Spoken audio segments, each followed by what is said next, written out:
Hey, everybody, welcome back to the Energy MD podcast, where, as you know, we help people with chronic fatigue, long COVID, and MCAS get their lives back by finding and fixing the real root causes, which are heavy metals, chemicals, molds, infections, and trauma. So, really excited because we're going to be talking with my good friend, Dr. Peter Osborne, today, and we're going to be talking about long COVID and what he is seeing. So, I'm sure he's going to drop some great nuggets, some great tips on what we can be doing to support ourselves better if we have long COVID. So let's learn a little bit about Peter first. So Dr. Peter Osborne is the clinical director of Origins Healthcare in Sugar Land, Texas. He is a doctor of chiropractic, a doctor of functional medicine, doctor of pastoral science, and a board certified clinical nutritionist. Often referred to as the Gluten-Free Warrior, I love that, Dr. Osborne is one of the most sought after functional medicine doctors in the country. His practice is centered on helping those with painful chronic degenerative and autoimmune diseases with a primary focus on gluten sensitivity and food allergies.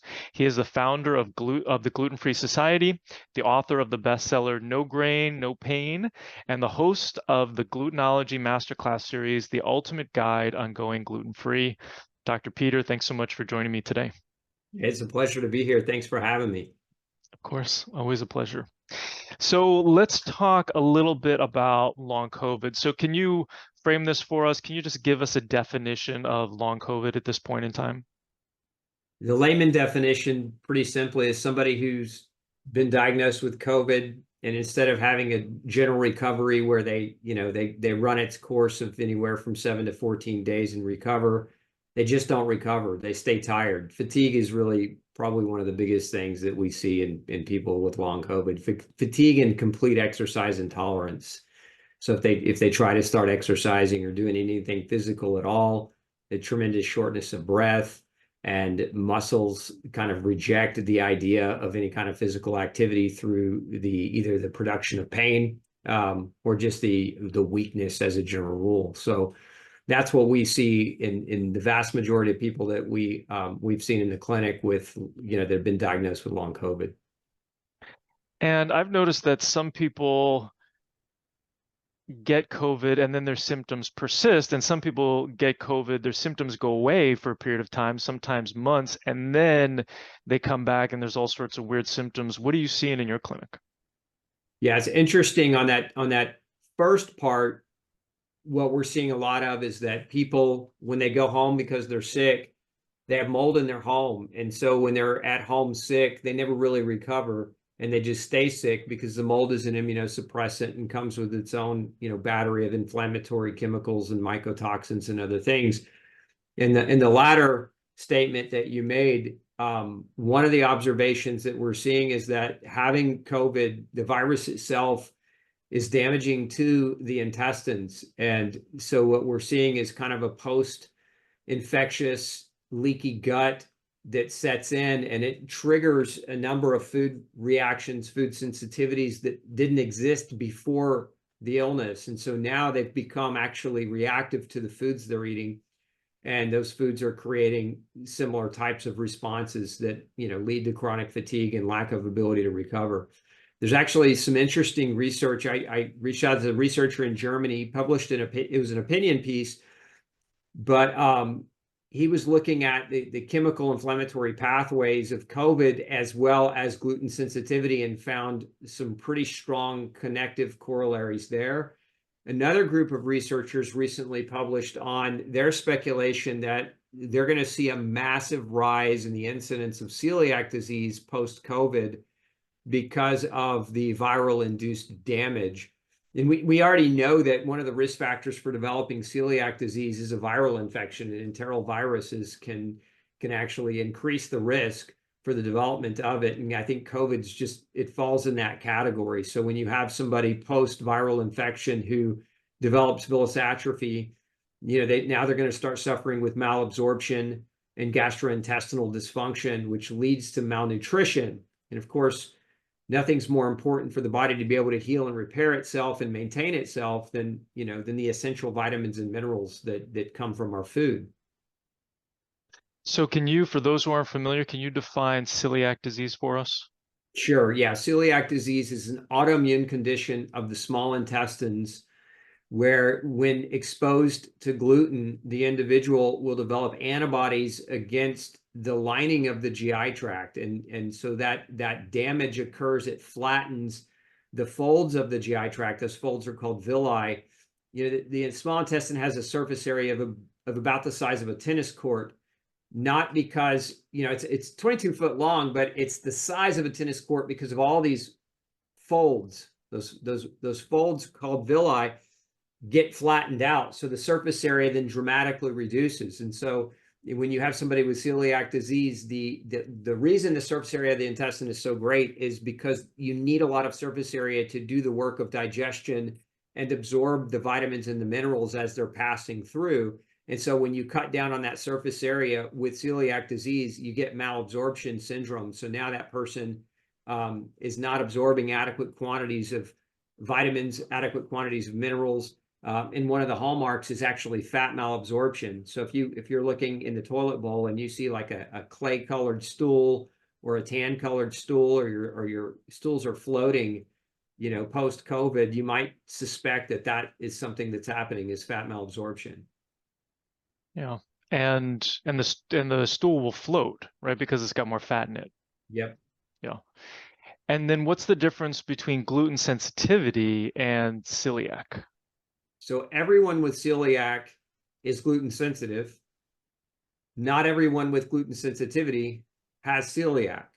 Hence the term, if you do a deep dive in medical research, you'll find a term NCGS, and that's an acronym for non-celiac gluten sensitivity.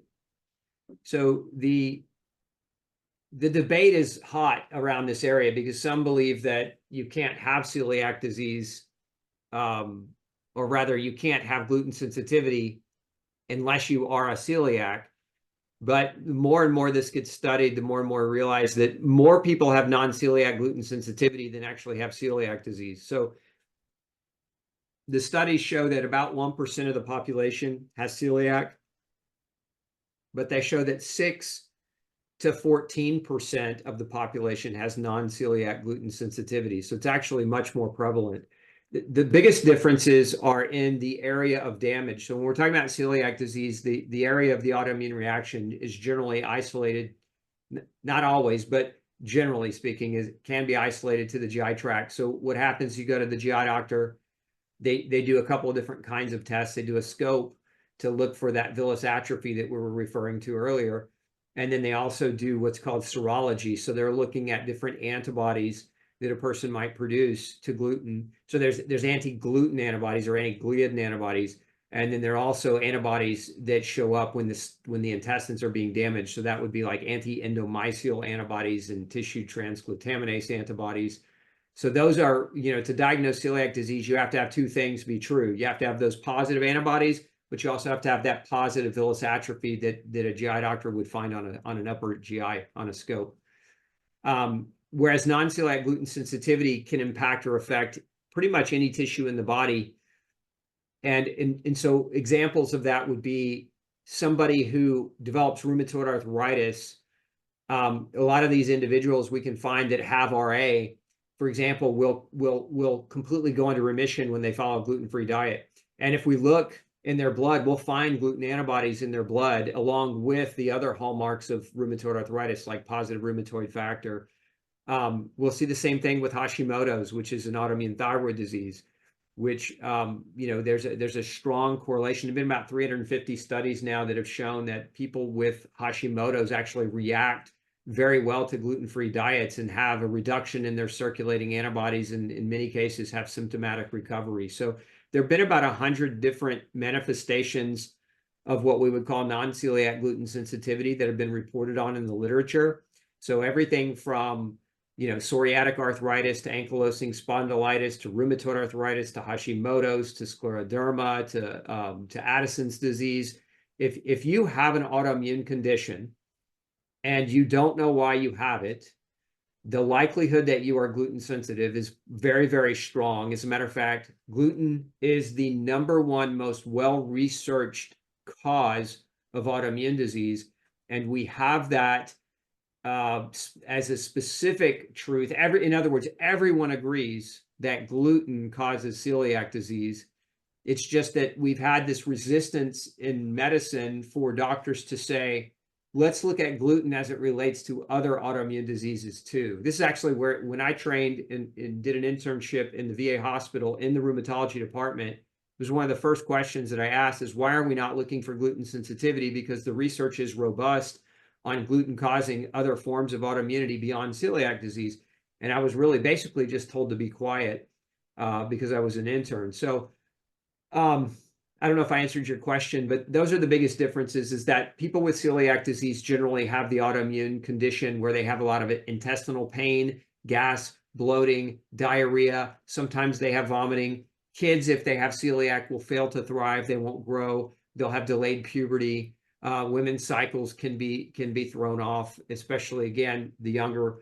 Whereas when we have non-celiac gluten sensitivity, it's usually some form of autoimmune disease or autoimmune inflammation expressed in other tissues of the body beyond the small intestines.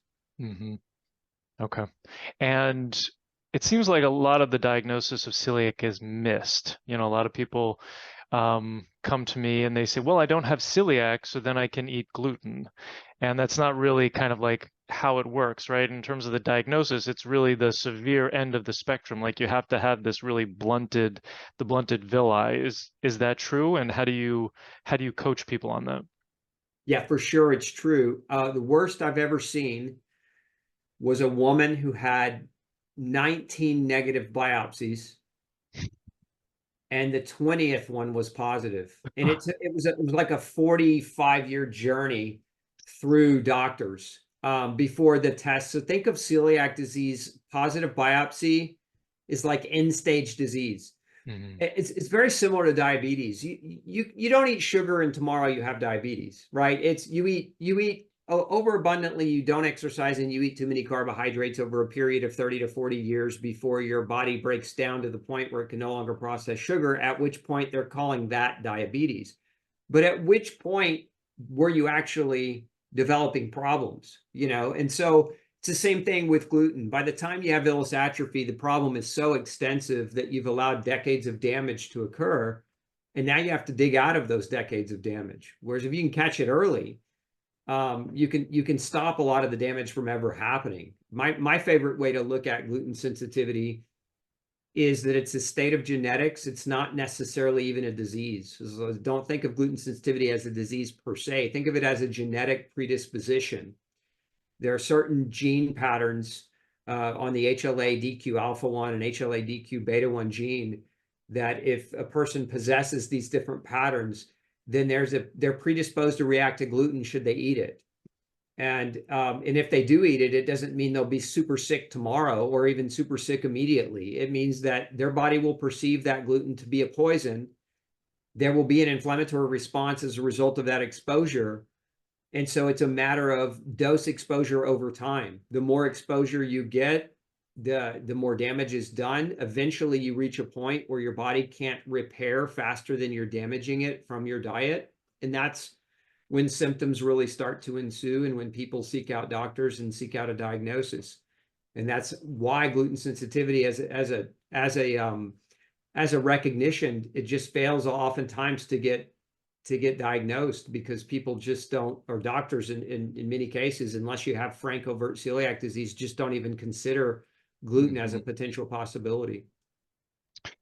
And so, since gluten is involved in so many different disease processes, and I know you talked about the genetics and how there are some people who are more predisposed, but should anybody be eating gluten? I think it's arguable. I mean, here my experience on this is extremely biased because in my practice, I'm not going around to healthy people saying go gluten free. What's happening is very sick people are coming to me who have multiple forms of autoimmunity, and we're finding that these individuals, pretty much all of them, are gluten sensitive. So should everyone go gluten free? Don't know. I don't know that anyone could answer that question honestly. But my biased experience is that if you have autoimmune disease or chronic inflammatory illness of an unknown origin, it will absolutely not hurt you to go gluten free, and it might absolutely help you tremendously to go gluten free.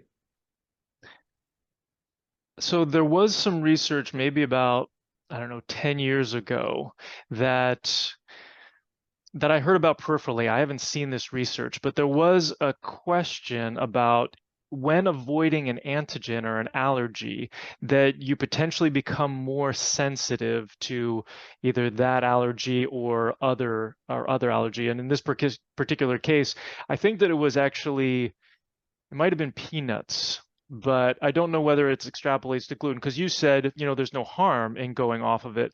But is there anything out there that suggests that if you're not consuming it, then you're decreasing the immune system's relationship to it, and that when you do consume it, then potentially you could have an issue with it? And then can you extract that to or extrapolate that to any food allergy? It's a great question. They've done studies now with gluten specifically to see if, delaying the introduction of gluten into the diet of a child would increase or decrease the risk of the development of celiac disease, and found that delaying is actually probably better, although those studies aren't super definitive either. But that delaying it is probably better. There's some studies that have been published that show that part of the problem with gluten in individuals is not necessarily that it will even stimulate the immune system per se, but that the protein itself is so hard to digest that if you use it as a staple food in someone's diet, you create digestive distress. And that's different than, say, creating an immunological reaction that is autoimmune in nature. So, and if you look at like infants and children, what do we do when they're born? Generally, well, depending on the doctor, many doctors recommend breastfeeding nowadays, but we went through a period of a few decades where, formula was being really pushed actively, even by pediatricians and OB-GYN docs. And one of the number one ingredients in formula is grain, corn, specifically corn syrup, and beyond the soy and some of the other bases. But then once a baby reaches the age of 3 to 4, the general recommendation is grain-based cereals, right? So you got like rice and malt or barley and wheat-based cereals. And so what we see in those situations is with the advent of those cereals, and I know causation and correlation aren't the same thing, but we see with an advent of those cereals becoming a primary staple in the diet of infants, we see an increase in type 1 autoimmune diseases like eczema, atopy, and allergies, and asthma. So, again, causation and correlation aren't the same thing, but I find those things to be, in my experience, very true, that when we have children that have those pre-existing types of conditions, that taking them grain-free very often leads to resolution of those problems. As far as other foods are concerned, I haven't seen anything in the scientific literature. It doesn't mean it doesn't exist, but I haven't seen anything that is compelling enough to say that by avoiding a certain food, you actually will have worse of a reaction when you are exposed to that food. My own belief from clinical experience, but also from most of the immunological research that I've read, is a lot of the reasons people react to things has to do with the way their immune system is predisposed to react to those things. So everybody's unique in that regard, right? Where N equals 1 in a sense. But the other is just in general, how healthy or robust is the health of an individual. And this is particularly true of their gut. So like as a child, if they were born via cesarean section, and so they didn't ever properly get vaginal colonization of their microbiomes, those people we know through research are more prone to autoimmune development and more prone to food allergies. We also know that a lot of what we're calling food is, I wouldn't call food. If you look at a lot of the infant cereals, beyond gluten, look at the cadmium contamination and the lead contamination of rice-based cereals and wheat-based products. It's through the roof. And then when you couple that with the 3,000 what are called GRAS, generally recognized as safe chemical food additives that have never been properly studied, and they've never been properly studied, especially in conjunction with synergism amongst each other. So if you're eating a food that has 5 or 6 additives, maybe they claim that additive is safe if you just had a certain amount of that additive. But what happens when you add that additive to 6 other additives? Is there a synergism that has the potential to create an immune dysregulation in a human. And I'm of the belief that that is absolutely what's happening. Is it's a combination of, we're calling fake food food, and we're recommending that people eat that or consume that on a regular daily basis. And then we're also subjecting, we're being subjected to a number of new chemicals that are, just part of technology and part of, our life. And so there's this assault on the immune system that exists in the last 70 years that really didn't exist prior to that. And that's another reason why I think we're seeing a lot of kids and adults, develop more and more immunological responses to the things they're thinking are normal. It's not normal to eat processed food and food dyes and food preservatives and glyphosate and atrazine. Like, that's not food, but it's in our food. And if we can come to the realization that those things do have a meaningful impact on our immune system, and do our best to avoid them, eating whole foods, eating organically, I think we see that people's, as a general rule of thumb, I'm sure you've experienced this in your own practice, but I'm certain that I have, and that people generally get healthier and they have less symptoms, and their autoimmune diseases miraculously start to go away. And it's like, okay, I know we're not supposed to say that you can cure autoimmune disease or that it can go into remission, but I mean, I've been practicing 22 years and I've seen over 10,000 cases of autoimmune disease go away.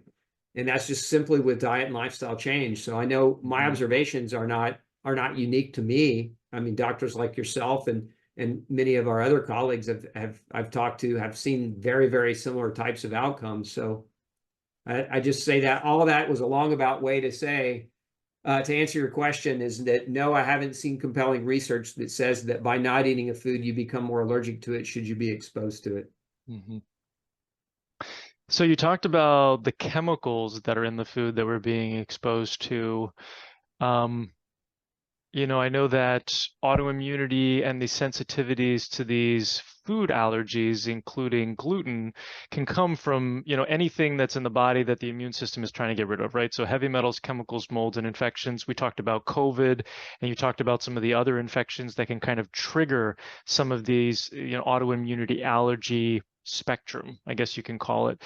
So if that's the case, if having these toxins in the body triggers a gluten sensitivity and other food allergies, can you remove a gluten sensitivity or decrease it significantly by removing the toxin, the COVID, the heavy metal, the chemical?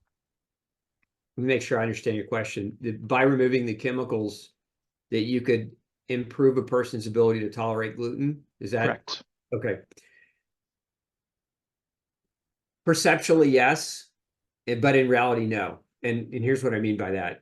Perceptually, if you remove toxins from a person's diet, they're going to feel better. And so they're going to become more resilient and more adaptive to anything that they do to themselves that might not be healthy, right? So when you take a person who's chronically ill and they make some great lifestyle and diet changes like sunshine and sleep and good, clean, whole, real food, and exercise and good supportive care around them, they're going to feel better no matter what their situation, no matter what their condition. And by feeling better, they're becoming more resilient, more adaptive to the environment. And so when you take away, let's just say 20 poisons, but keep one poison in, you're still going to feel better, right?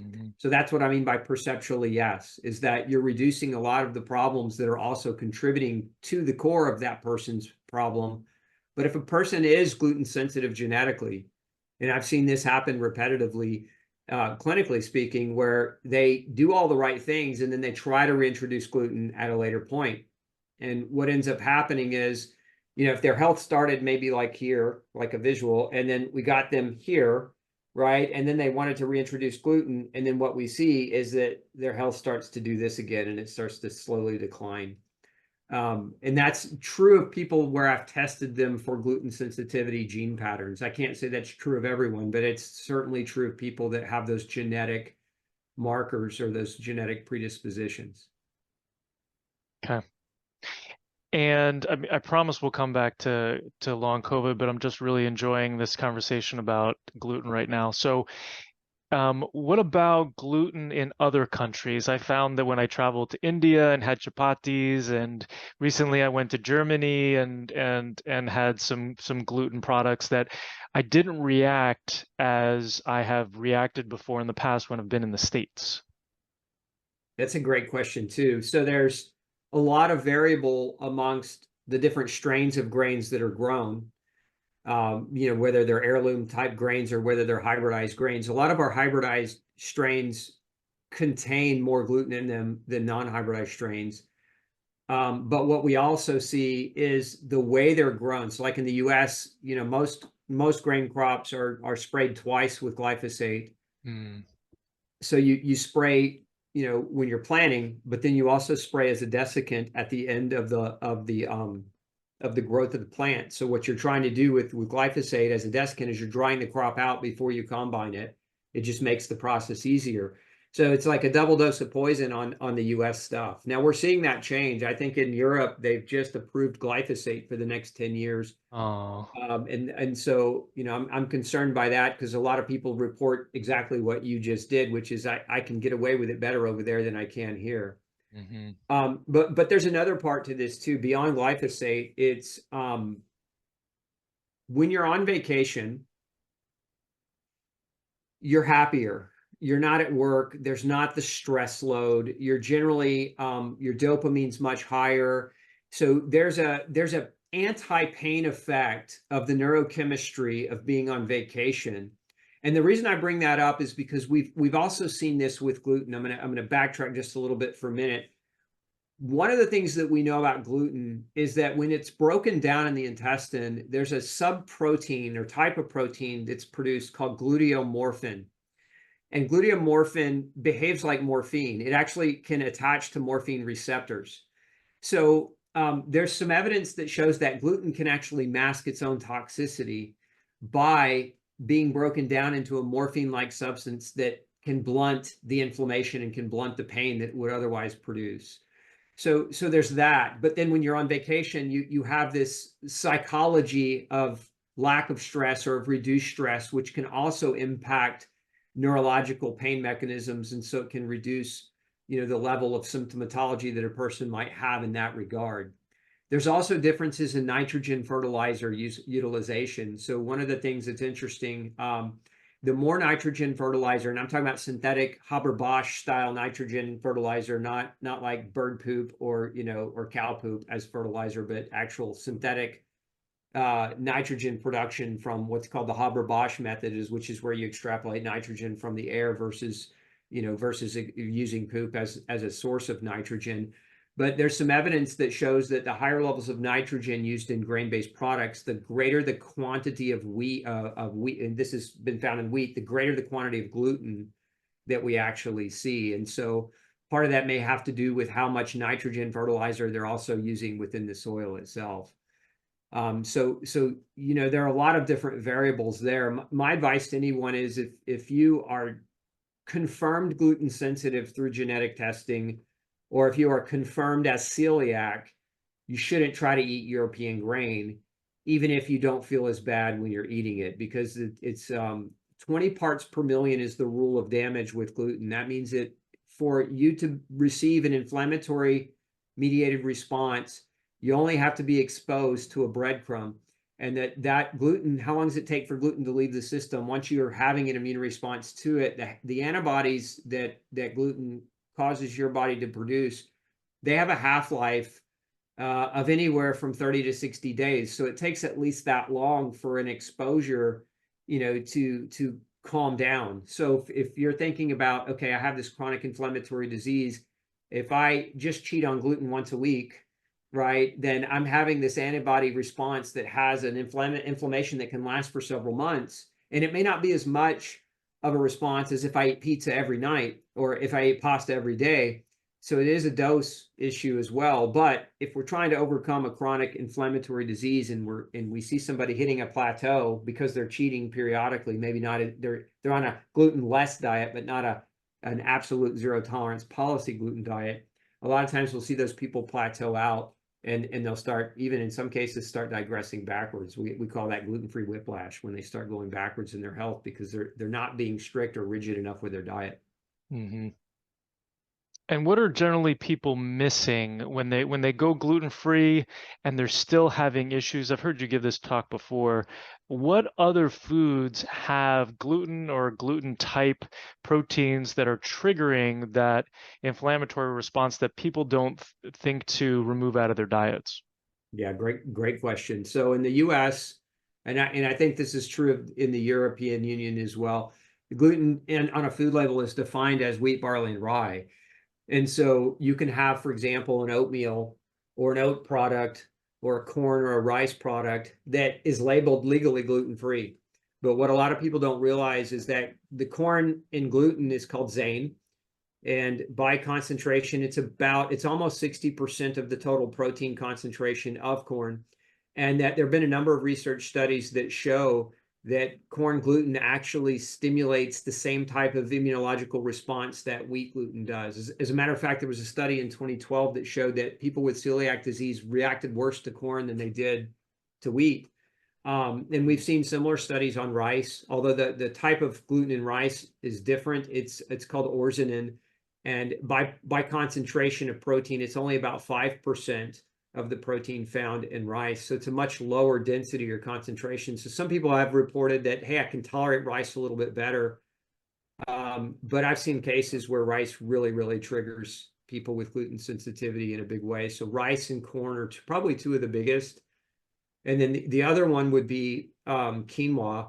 There was a study published, oh gosh, it's probably been 15 years now, where they looked at quinoa cultivars and found that two of the proteins in quinoa were so close to gliadin, like they were resembling of gliadin, which is the type of gluten found in wheat, that that they got. And these were not human studies, just to be clear. These were more culture cell studies where they found inflammatory reactivity with quinoa. And I see a lot of people react to quinoa as well. So it's just one that if you're doing everything well and you're 100% grain free, but you're eating like quinoa and buckwheat or amaranth, which are technically not grains, they're pseudo grains, but you're still struggling, I would encourage you to look at those, and eliminating those is your next kind of first logical step to see if you improve.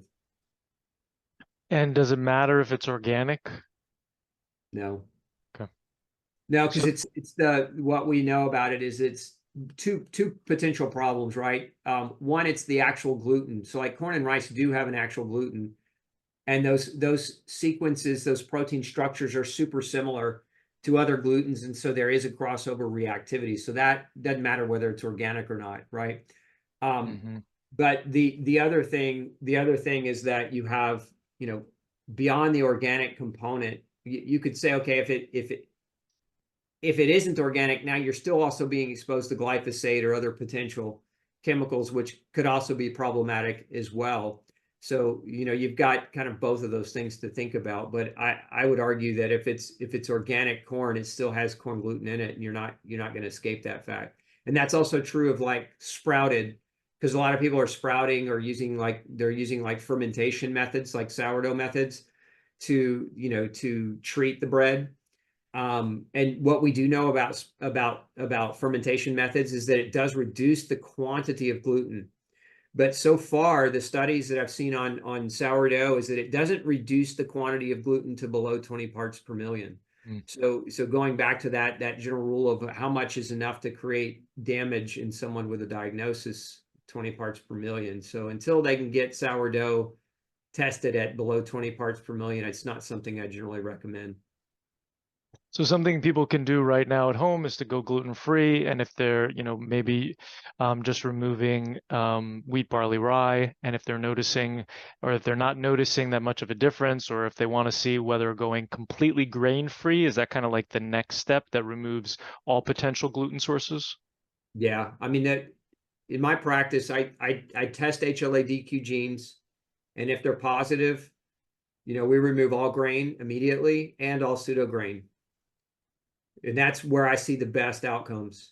And that's based on the first 5 years of my practice. So I've been in practice 22 years now.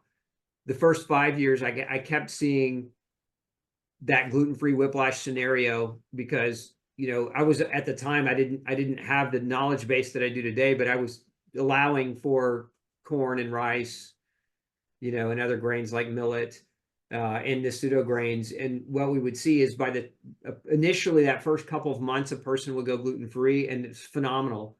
But then they started discovering all these ways to use corn and rice. And, so it was like once they started to discover that and add those in as staples, then they just pedaled backwards very, very quickly. And that was actually what got me to dive into the literature originally, was like, why are these people going backward? And I kept seeing the trend of I started eating corn, or I started eating rice, or I started eating buckwheat.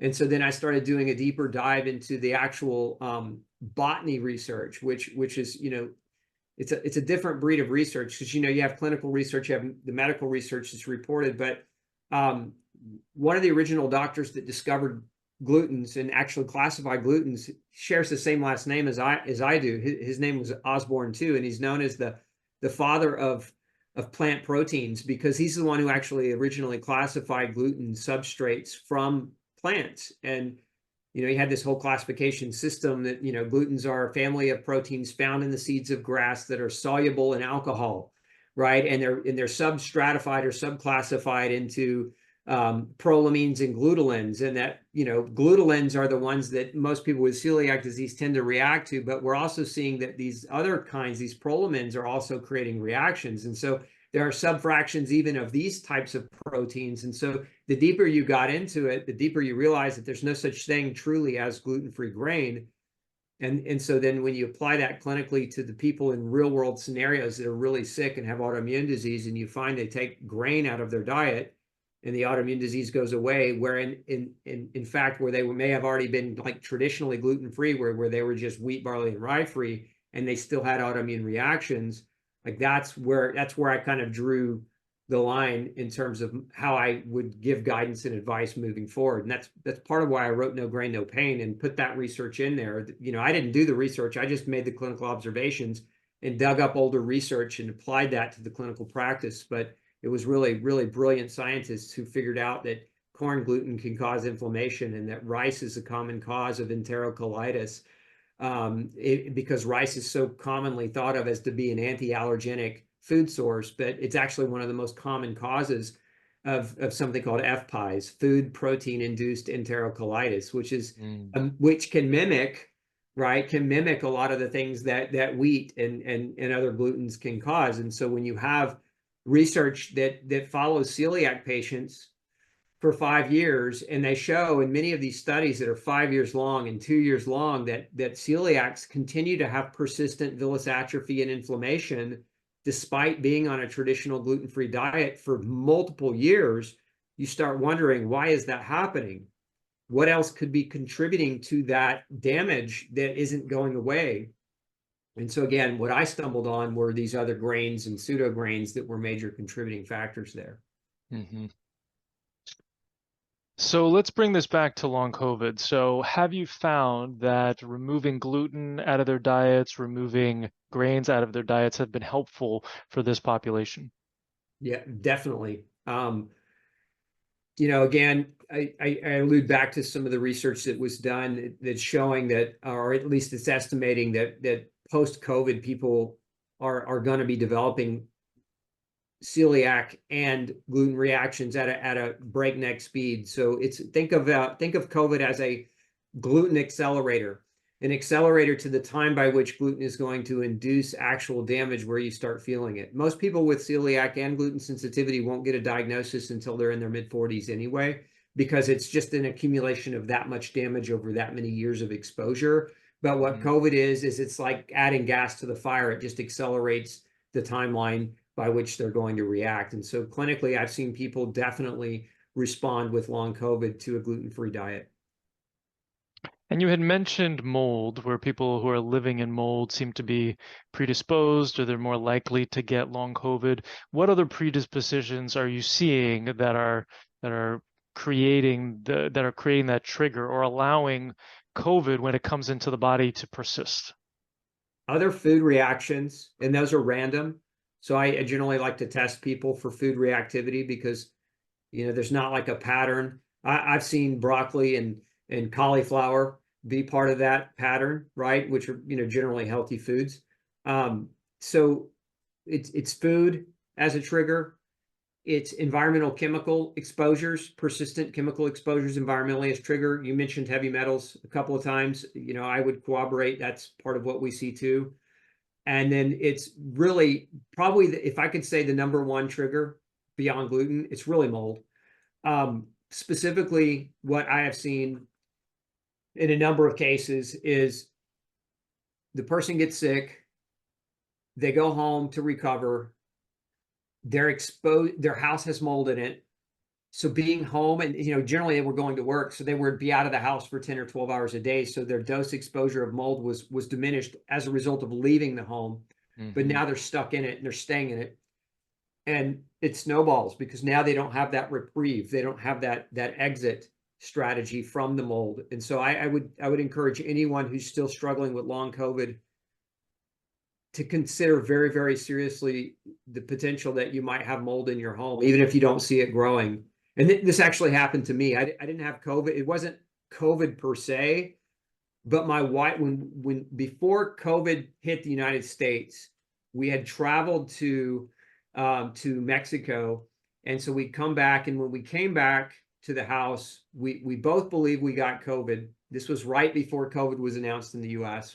Because where we were staying, there was a hotel we were staying, and it was mostly Chinese people that were there. And so we believe that exposure, because China, right? So we believe that we actually were exposed to COVID very early on, and when we got home, we were both sick. And I recovered within about a week, but my wife it really took about 2 months for her to really get over what we perceived to be a cold at the time. But the reality is that we had mold in our house.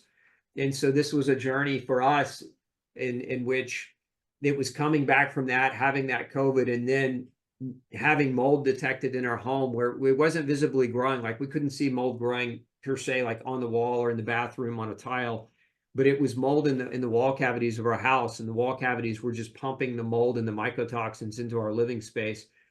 And when we had the wall cavity analyzed for quantitatively for how much mold was in it, it was over 250,000 spore count per cubic meter of air. And that, just so you know, what's abnormal is anything over 3,000. So we were at 250,000 with no visible mold growth anywhere in the home.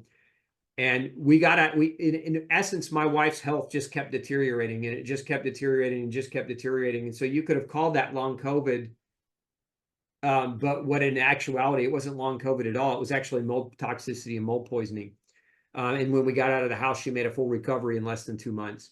So again, that's my own anecdote, right? But now I've seen clinically many, many people who suffered with COVID, never really fully recovered from it. We did the right tests. We identified mold. We identified mycotoxins specifically in their blood or in their bodies. And then we went back from that data, and then we went back and had like a forensic mold investigator go out to their homes and do a deeper dive. And ultimately, I've not yet seen a case where we found positive mycotoxin in a person where mold was not also discovered in their home, and that where once they figured that out and remediated it or got out of the house, they didn't make a recovery. And so that's how strongly I feel about mold as playing a role in long COVID. It's almost the first thing I think of when somebody says, I've just got sick with COVID and never been able to recover since.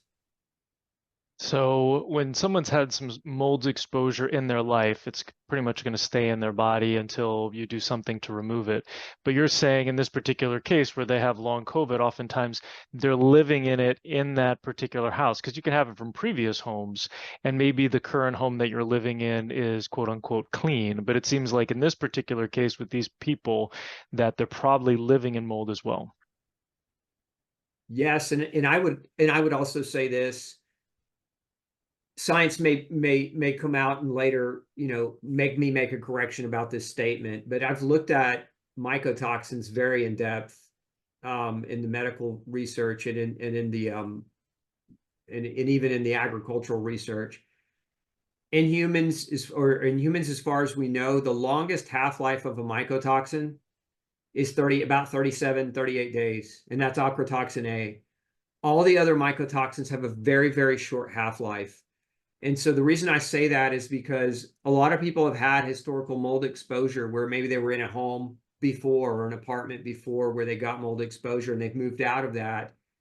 And they've had some testing done and they found some mold toxins. Maybe we're 5 years away or 3 years away from that first exposure. It's been my observation clinically that those people are not still harboring mycotoxins from 5 years ago, that they're actually still in mold. It may just not be the level of mold they were in 5 years ago. Maybe it's some degree of mold that's less than what they were in, and they're just not picking up on that. And what I have seen also be true is most mold inspectors are incentivized to not find mold. We could talk for hours about this. I'm actually doing a documentary on it right now, but there's this huge problem in the construction industry where there's corruption, and there's corruption, and there's cooperation between government agencies, the construction industry, and the mold inspection industry to purposefully not find mold, because the scope of the problem is so huge that the litigation that would come out as a result of actually identifying the problem for what it really is would bankrupt the construction industry, would bankrupt the builders in the country. And so a lot of mold inspectors, you got to understand that the level of education that they have in terms of, becoming a mold inspector, it's a weekend class. How good can you really be if you just have to go to a weekend class and now you get the stamp of approval to become a mold inspector? How forensic are you really going to be if you don't have, some type of mentorship or really solid criteria to be a great inspector? And most mold inspectors, when they come out, they're not really doing a mold inspection. They're doing an air test.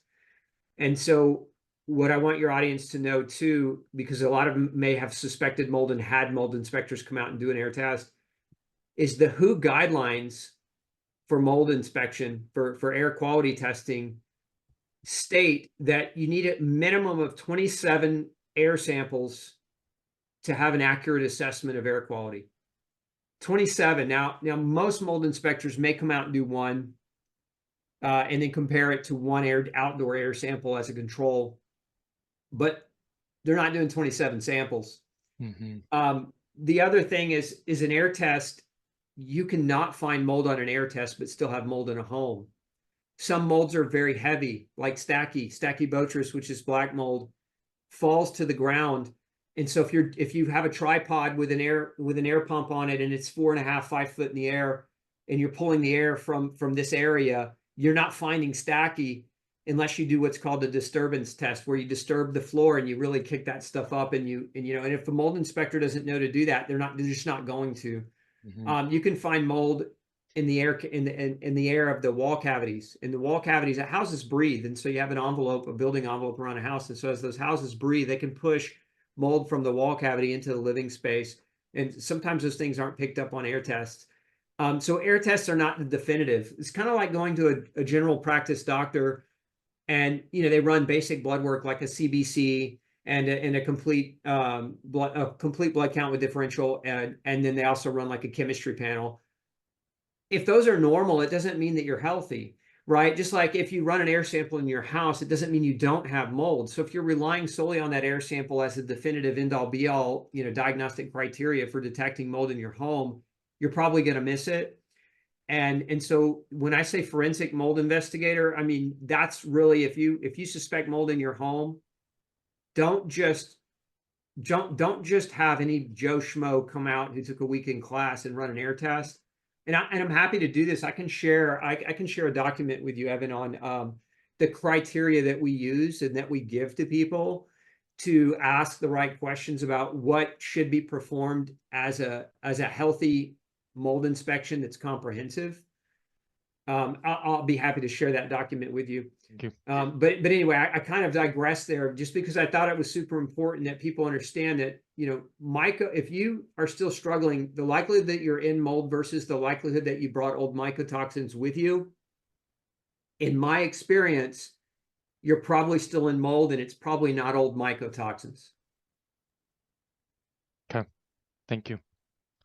So I really want to ask you more questions, but we're limited on time. And so why don't you share with people where they can find you, where they can learn more about what you're doing? We'll drop the links below the video. Sure. If you want to learn more about gluten, we have a master class on that. It's free. You can just go to glutenology.net/registration and sign up for that class. And if you want to just learn more about gluten and learn more about autoimmune recovery, come visit me at glutenfreesociety.org. You can sign up there. We have a free newsletter, and we do a weekly live Q&A on Thursdays that anybody's welcome to attend at any time. And that's through our YouTube channel, and that's youtube.com/glutenology. Brilliant. Peter, thank you so much for joining me today. I really appreciate all the wisdom that you shared with us. I know that it's really going to be helpful for a lot of people. So thank you. Well, you're welcome, and thanks for having me. I appreciate you. So if you have chronic fatigue, long COVID, or mast cell activation syndrome, and you're looking for help, check us out at energymdmethod.com. We have a program for almost every single budget, and we're here to help. I hope you learned something on today's podcast. If you did, please share it with your friends and family and leave us a 5-star review on iTunes. It's really helpful for getting this information out to more people who desperately need it. Sharing all the experts I know and love and the powerful tips I have is one of my absolute favorite things to do. Thanks for being part of my community. Just a reminder, this podcast is for educational purposes only and is not a substitute for professional care by a doctor or other qualified medical professional. It is provided with the understanding that it does not constitute medical or other professional advice or services. Thanks for listening, and have an amazing day.